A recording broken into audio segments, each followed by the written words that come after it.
ಸಂಸ್ಥೆ ದಾವಣಗೆರೆ ಜಿಲ್ಲಾ ಘಟಕದ ಅಧ್ಯಕ್ಷರಾದ ದೇವರಮನೆ ಶಿವಕುಮಾರ್ ಮೊದಲ್ಮಾಡಿ, ಎಲ್ಲ ಪದಾಧಿಕಾರಿಗಳವರೇ, ಸಹಕರಿಸಿದಂಥ ಶ್ರೀ ಜಗದ್ಗುರು ರೇಣುಕ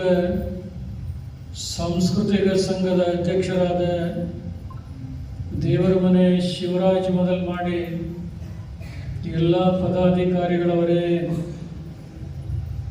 ಸುದ್ದಿ ಮಾಧ್ಯಮದ ಪ್ರತಿನಿಧಿಗಳವರೇ, ಪೂಜೆಯಲ್ಲಿ ಪಾಲ್ಗೊಂಡಿರುವ ಶ್ರದ್ಧಾವಂತ ಧರ್ಮಾಭಿಮಾನಿಗಳೇ, ತಾಯಂದಿರೇ ಮತ್ತು ಮಕ್ಕಳೇ, ದಾವಣಗೆರೆ ಮಹಾನಗರದಲ್ಲಿ ಆಷಾಢ ಮಾಸದ ಅಂಗವಾಗಿ ಇಂದಿಗೆ